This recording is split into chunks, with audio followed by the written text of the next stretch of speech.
So my point is I want to zoom out. Let's gain perspective when the market pulls back and look at this. You could change your perspective and look at it as an opportunity, not so much a pain. Welcome to Upticks with Jake Falcon, founder and CEO of Falcon Wealth Advisors. In this podcast, we help high net worth individuals overcome financial complexities. We do this by enhancing financial literacy and discussing topics in a language free from industry jargon. Join us as we help explain exactly what having a solid financial plan means, as Jake draws from years of experience in helping hundreds of individuals get financially organized and focused on their goals. We hope you find Upticks educational, entertaining, and shareable. Now, on to the show. Welcome back to Upticks with Jake and Cory. Cory, welcome back to the show. Hello, Jake. Thank you for having me back. How you doing? Oh, you asked me. I'm doing great. I like to mix it up on you, you know? I appreciate that. I'm doing great, Cory. I officially have shut down my 2024 golf campaign. The party's over, huh? Party's over. So now it is exercise season. And then I'm going to start practicing for golf in December indoors.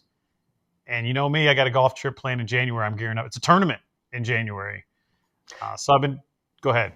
I have a quick question for you. You are a regimented person, right? As far as like golf season wrapping up, what does that mean anything for you other than you're not playing anymore? Like, do you go back and evaluate rounds? Like, do you do any sort of I'm just curious because I feel like that's usually the way that you operate.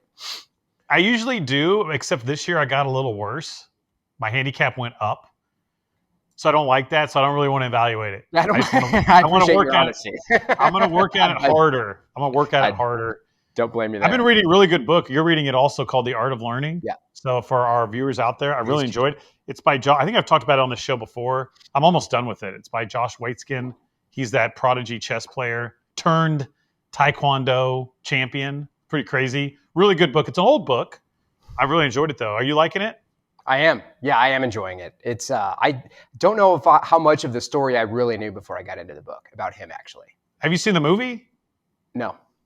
Oh, wow. You need to see the movie, Searching for Bobby Fischer. It's a really good movie, actually. No, I don't think I've seen it. I think you would like it. Okay. All right, what's new in the Bittner household before we dive into today's topics? Halloween came and went. I dressed up as a bear, Jake. You know, Papa Bear, Mama Bear, Baby Bear. That was fun. How'd that go? How come you didn't come to my house? You know, we never made it off of our block. There was lots of kids, and you know, and Daisy's so young, right? She's not 5 months yet, so she just kind of sat in a chair on the front stoop and just kind of hung out with us. But she was it was really interesting how it seemed like adults, right, could almost like walk past the baby because she's small, like down in a chair, almost on the ground. But kids were like hyper observant. They're like Papa Bear, Mama Bear, Baby Bear. Every time they would see her, it was pretty funny. So you just sat on your porch? Yeah. Yeah, and we went over to our neighbors before and had dinner and just walked around the block a little bit. But there's a lot of people out on our street, so we really didn't even have to leave the front porch. You just sat on your porch? Yep, we took chairs out there. We even took the chair out for the baby and just sat her down. She just kind of chilled there and enjoyed it with us. Sat on your porch. Interesting. I had lunch with a client that day, and they said that's what they do that so the trick-or-treaters don't drive their dog crazy. Because my dog goes crazy too, so I laugh, but that's a real thing. Yeah. So they sit in their driveway with the candy, and they put up Halloween decorations so the doorbell doesn't ring all night. Yeah, which makes good sense. Kind of what you did.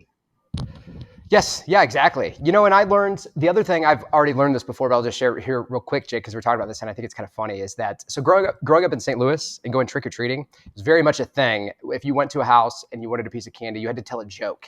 You didn't say trick-or-treat. It was tell a joke. And I've come to learn that it doesn't exist around here.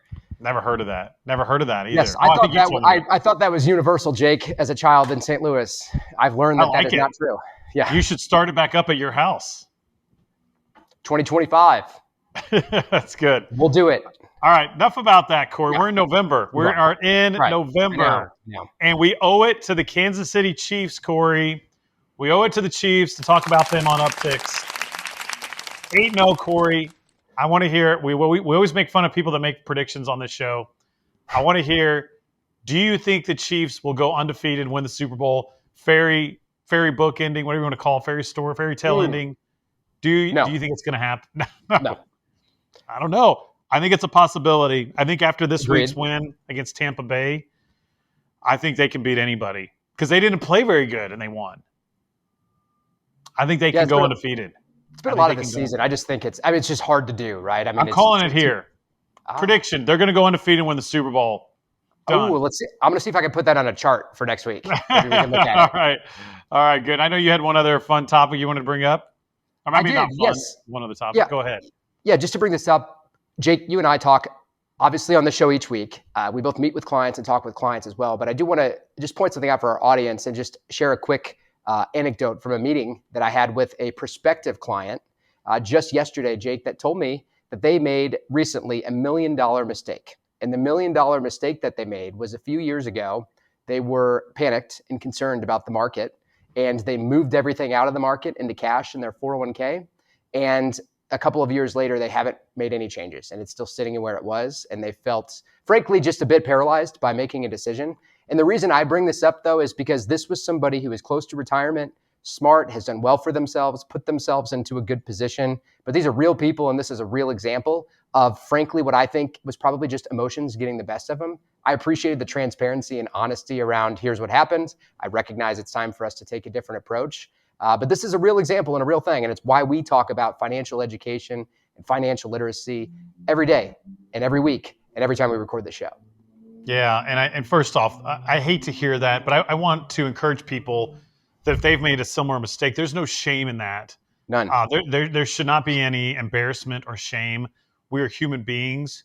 We make the best decisions given the information that we have that day. That's right. When you're talking about money, you're talking about not just yourself typically, it's your family, it's your retirement, right? So these are major decisions, and people are doing the best they can with the knowledge they have. And again, I'm so happy that this person was comfortable enough to be vulnerable with you, Yes. Cory. And I'm even happier that we're going to be able to help them at Falcon Wealth Advisors. So again, there's no judgment here. That's not what this show is about. That's not what you and I are about. There's no judgment. It's about where are you today? How can we enhance your financial literacy and explain exactly what your financial plan means to you? And that's why I'm glad you had that conversation with that potential new client. And I'm glad that we can hopefully help them out. And again, I want our listeners and viewers to know that that's what we're here to do. This show is not advice. This show is designed to upgrade your financial literacy. If you want advice, simply email service@falconwealthadvisors.com, and we will make sure and get an appointment set up with myself or Cory to take you through our signature planning process, because that's where we can hopefully get things turned around and help for people. So that's good, Cory. Thank you for sharing that. I know it's a big deal to you and I. And it's crazy. We see it a lot. We do all the time. And even if somebody stayed invested, Cory, they could have been invested in completely wrong investments for their financial plan. And that's just as bad or sometimes worse. That's right. So there's a lot of mistakes that people make out there. Yep. There's a lot of mistakes. There's a lot of mistakes that people make with their advisors. There's bad advisors out there. So again, you gotta be diligent. You got to do your research, your due diligence. If you want a second opinion, let us know. And I do have a favor to ask our audience. We've been very humbled, Cory. Our subscriber count continues to grow. So please, if you like our content, if you like this show, please go out, give us a 5-star rating or a thumbs up on YouTube. I think that's how the algorithm will make sure more people get to hear and listen to our show. So thank you for that. Yes. Again, Cory and I are taking time away from our normal business activities to hopefully enhance financial literacy.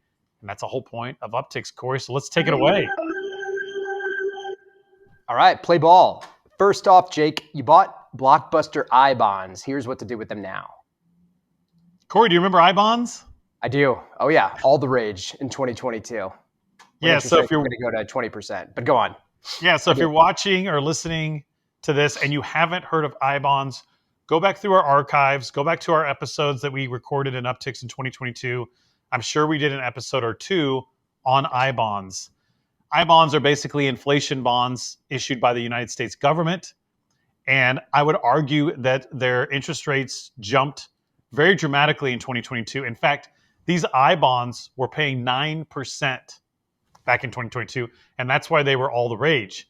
Now, you have to remember, though, if you bought an I-bond, your interest rate is variable and it adjusts. And now I-bonds are only paying 3 or 4%. So the bottom line here, Cory, is why I wanted to bring this article up, is that if you still own an iBond, now is the time to consider cashing it in or doing something else with it. There's two rates in an iBond. There's a fixed rate and a variable rate. The fixed rate is 1.2%, which is very low, and then that variable rate's going to change all the time.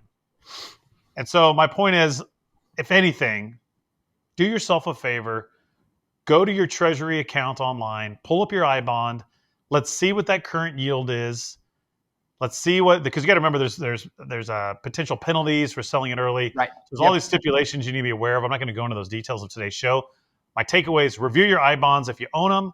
If you want your friends at Falcon Wealth Advisors to talk about them with you, simply email service@falconwealthadvisors.com. We can set up a time to meet and discuss it.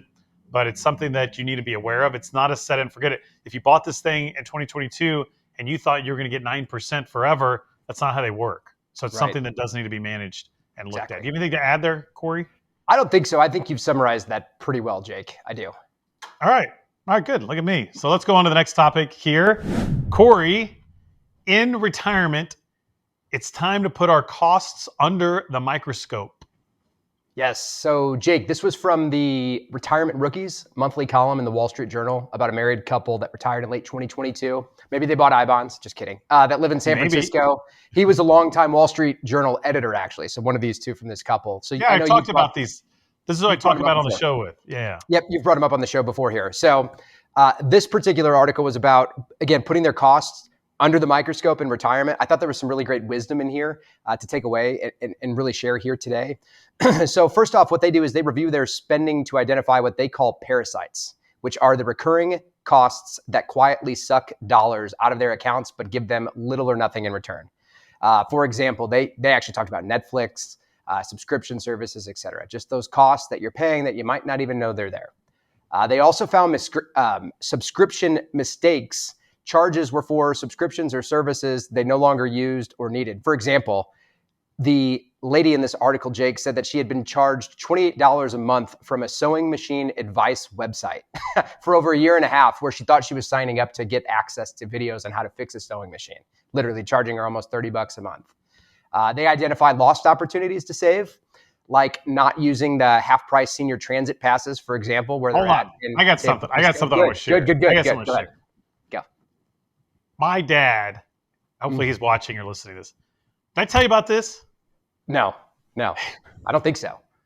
We both got so frustrated. He doesn't watch a lot of TV, and I think he had. I won't say because I don't want to embarrass any cable companies or whatever. But he had a traditional cable dish, whatever it was, company arrangement. Yeah.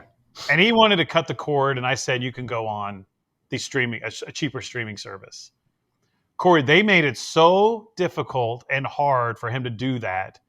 They were confusing. They changed their story. He had to mail in equipment. He had to do this and that just to cancel his deal. We got it done, is my point. We saved him a lot of money monthly on stuff he wasn't using. But my point is, like, if you're watching or listening to this, and maybe it's your parents, they need to go through this that are retired, help them out with it, because it very frustrated me that this company made it so hard to fire them. And I know why they do it, Cory, because they think people are just going to give up and say, you know what, this is too hard, forget it, I'll just keep it. They make you wait on hold forever. They change their story. It's so frustrating to me that, like, it should be easier to cut the cord, is my point. Sure. And they don't make it easy. And I don't like that. Like, our clients know this, or maybe they don't know. They could fire us any day. And we're not going to make it painful for someone not to be a client of Falcon Wealth Advisors. You don't want to work with us? Great. Let's get you off our platform, out of our community, so you can go do something that's better for you or whatever you want to do. So I don't know. I get a little pet peeve with that. So that just made me think of that story. I think that, my hot take on that, Jake, would be that if, legacy cable, for example, like what you're talking about here, if your business model is to confuse dissatisfied customers and make it difficult for them to quit and hold them hostage, maybe that's why the business is dying in the first place. Good for you, Cory. Good point. All right. So how about you? You don't have any cable. That's right. I cut the cord a long time ago. I was just talking with you about this. It has been since 2016 since I have had any sort of cable. And I don't have YouTube TV or Hulu TV or any Do you have of the live Netflix? streaming stuff. Yes, Netflix, yes. So we've got streaming platforms. I've got I literally, Jake, on all the TVs in the house have an old school digital antenna so I can watch the Chiefs game. I can throw that on every TV in the house. That's all I need. I don't miss anything else. I don't miss it. I really don't. I made that decision. Yeah, I think it's been 8 years now. Credit to you, Cory. Credit to you. All right, sorry. I had to go on that tangent. No. I'm glad you did. My point is, though, so here's the deal. You have to, and credit to my dad, you have to be vigilant, you have to be persistent, and you have to work at it. Like he did all that work. I talked to him about it, but he did all the work. I helped him get the new one set up initially so he knew how to do it. But my point is, if it's your parents or it's you, be vigilant. I don't care if it's $30 a month that you're saving and you don't want to spend it.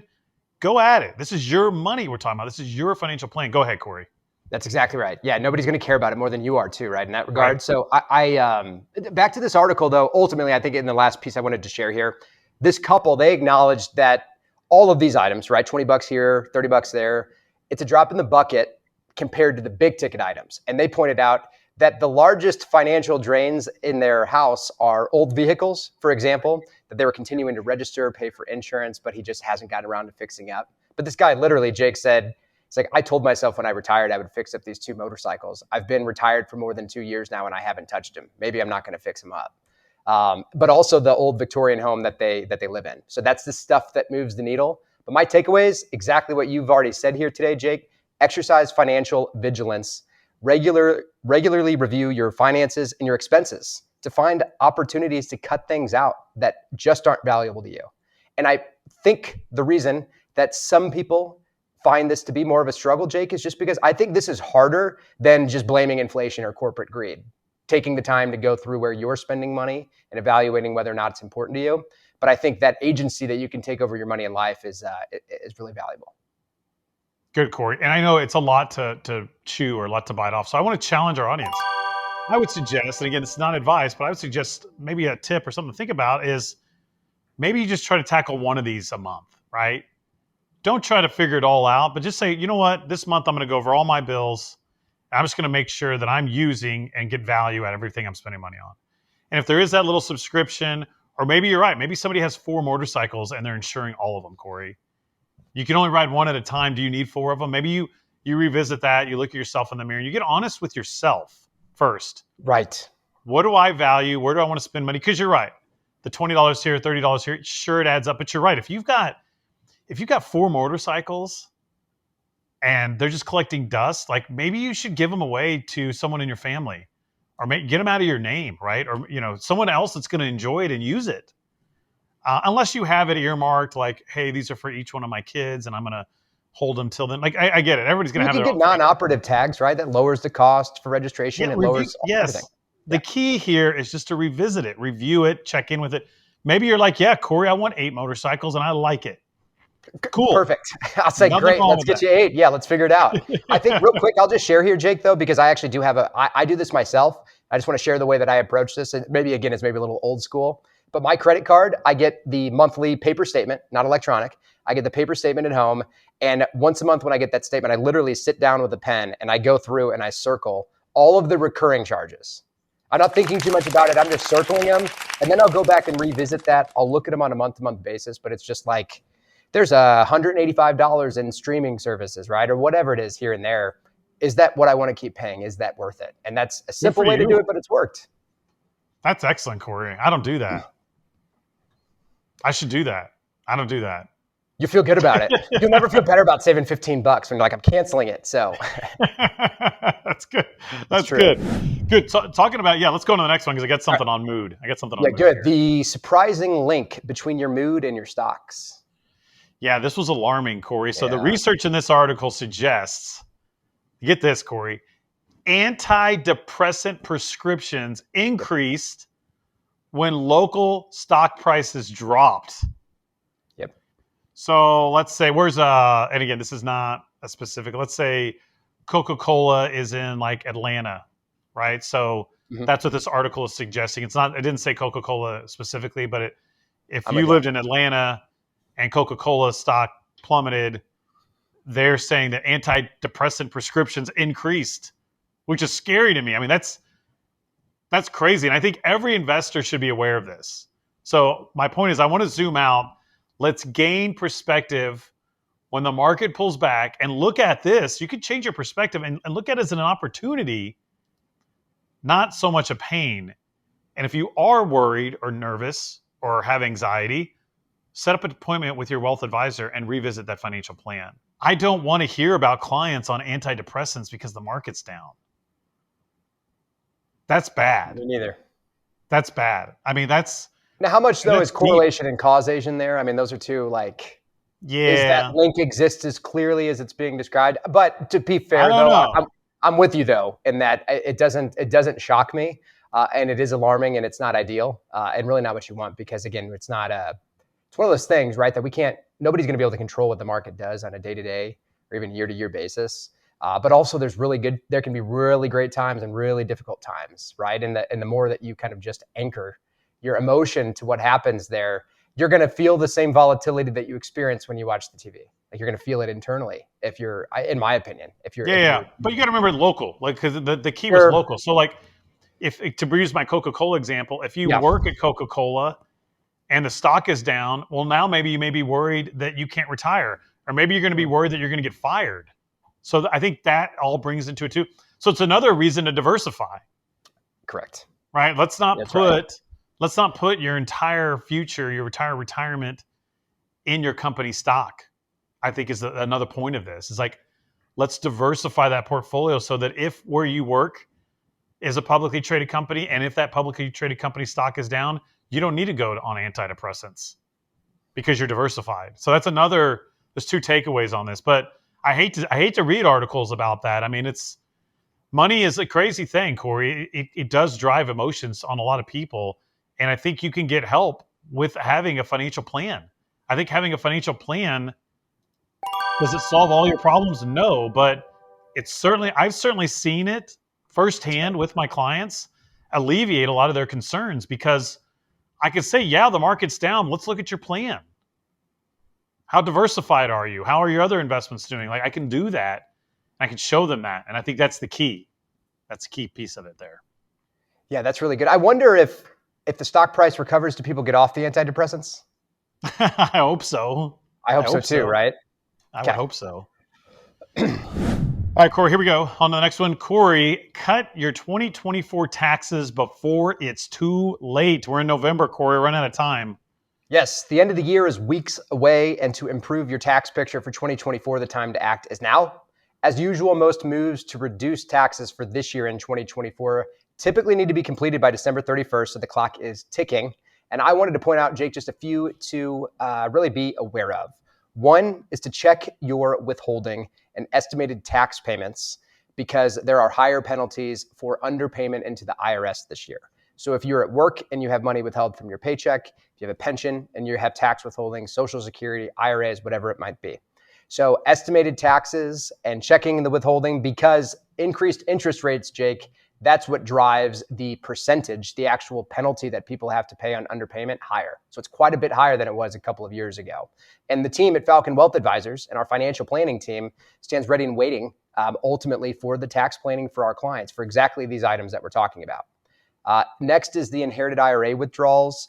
There's new guidance. If you've inherited an IRA, there's new guidance around when you have to take required minimum distributions. That's changed from the last couple of years. So at the very least, you want to check in on that and make sure that you understand what you need to do, if anything, and what the rules are. And then lastly, there were some energy efficient home improvement tax credits that are available.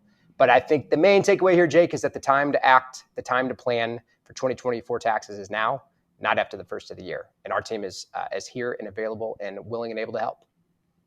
And I say this as a joke, Cory, but don't call our office the day after Christmas. That's right. Saying you want to do tax planning. True. Don't do it. Don't do it. It's a joke. But because again, it takes time to analyze this stuff. It takes time to go through your tax activity for 2024, and you don't want to rush it. And so now is the time. I agree, Cory, and I'm glad you brought up. Now is the time to do tax planning. I've already done my personal tax planning for the year. I feel confident. I've met with our planners, right? I did mine last week, just like you. And I use it as a coaching. Like, obviously, I could go through this myself, but I like to coach up our team. So I let them go through it with me. We had a great conversation about it. So do it now, and you'll be done with it. Then you can you can coast right into Thanksgiving and the holidays, Cory, and not be fretting about your taxes. How nice is that? I'm going to feel great. I'm going to worry about my tax planning. I feel a sense of relief just hearing you say it. I like it. Already did it. All right, Cory, we got time for one more here. All right, Jake, it takes $1 billion to sell a lottery ticket. Yeah. Do you play the lottery, Cory? I don't think I've ever bought a lottery ticket. Never? I don't think I ever have. I thought about this. I truly do not think I have ever bought one. Have you bought a scratcher? Yes. Okay, yes. But not a real Mega Millions lottery ticket. No, this is kind of embarrassing. But if I went to do that right now, I don't even know if I would know how, or if I would know what I needed to actually say. You figure it out. So anyway, but yes. Here's what's going on. So the price of a lottery ticket with Mega Millions is going from $2 to $5 next year. And it said, this article suggests that people really they always play, not always, but most of the time people are playing the lottery that play the lottery, but they really get excited when it's worth $1 billion. And so what they're suggesting, it's like a drug that people need bigger and bigger jackpots to play. And so this is harsh. I've heard this comment somewhere, I don't know when, a long time ago, that the lottery is a tax on the poor. And that's harsh. And there's no judgment here. But I guess the statement is basically, the quote is suggesting that typically the lower income people are the ones who are spending more of their discretionary income on lottery tickets, which is sad, right? Imagine that family that's spending $50 a week on the lottery and they are struggling to make their mortgage payment or their groceries because they're in a tough situation and they're hoping to get lucky. So my point though is, by enticing people with these bigger jackpots, what do you think about this? I've never bought a ticket, right? So it doesn't really matter to me. I think though, and your point about the tax on the impoverished or on the poor, right? I think that in the world today, especially, there's probably a lot of people that I would speculate that people feel like literally winning the lottery is the only way that they're going to be able to catch a lucky break and get ahead. And maybe that's what drives some of that behavior there. But the idea that, just growing it, making it more expensive, making the jackpots bigger. I don't know exactly what type of behavior that's trying to incentivize, but it certainly seems like it's trying to incentivize buy more lottery tickets, play at bigger jackpots, so on and so forth. Which, well, let me give you this. I'm gonna botch Please. this, but the article, I remember reading it, said something to the effect, like the first time a jackpot got to $1 billion, they sold something like 739 million worth of tickets. And the next time it got to $1 billion, Cory, I think it was like half as much. So that's why they're saying like it's a drug. They need to get it to like 2 billion now to get more money in there. And so my tolerance is too high to play the lottery. Is that the deal, or too low? Like a drug? Yeah. Wow. So that's why they're increasing jacking up the jackpots. And wow, I think this is why the only thing I see from the lottery is it's fun to dream. You've never played it, so I don't play it. I don't remember the last time I bought a ticket, but I feel like someone will say, "Hey, Cory or Jake, it's at $2 billion. You should go buy a lottery." Yeah. So then I might go do that, right? I might go spend $5 next year, maybe. Sure. I don't know. And then I go home and I just talk about it with Rachel, and we have a 20-minute conversation. Like, what would you do if we won $1 billion? Like, to me, it's kind of fun to dream for 20 minutes. Then it goes away. Yeah, that to me, in the context of this article, those lottery tickets would be a parasite on my cash flow. Like, right. That's just me, though. But is it worth the $5? My question to you, is it worth the $5 to have that dream? Let's say you spend $5 once a year. I think that's up to, I don't think I make that call for anybody else. I think they make that call for themselves. Yeah. I think when it becomes a parasite, though, and a problem, that's when it's a bigger problem, just like anything else. Yeah, and unfortunately, that's usually when it's probably the most difficult to stop. Sadly, yes. I don't even want to know. I don't even want to know what the average low-income family spends on lottery tickets, because it would probably it would upset me. So again, the takeaway, and make the jackpot's bigger. I'm just kidding. Well, I'm not worried about it, but I don't know. There's that many people. Like, so if you're watching this and you are that person that's spending regularly on the lottery, I would encourage you to work with a financial advisor and see, hey, if I redirected this money towards something else, what would that really mean to my life?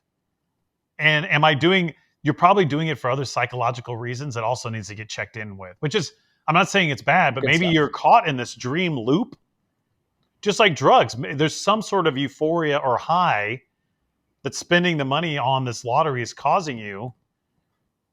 And, I think you should check in on that. That's all. That's good. Is it a healthy, fun? I think it's one thing to do it like once a year. You have a laugh over it. You have fun. You get excited, and then you realize that it was a waste of money, that you wasted money on that, versus $50 every week.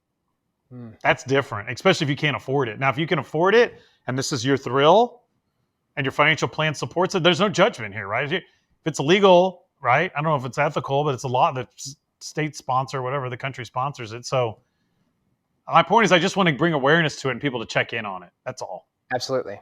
And if you do win $1 billion, your friends at Falcon Wealth Advisors can help. Right. That's what's so funny. We're happy to help. Yeah, that's right. We're happy to help. All right, Cory, that's all the time that we have for today. Thank you, as always, for joining on my show, and thank all of you for tuning in. We hope you have a great week. Thank you for listening to Upticks. Click the subscribe button to be notified when new episodes become available. Also, be sure to visit our website, falconwealthadvisors.com, and click the Contact Us button if you'd like to meet with Jake and his team.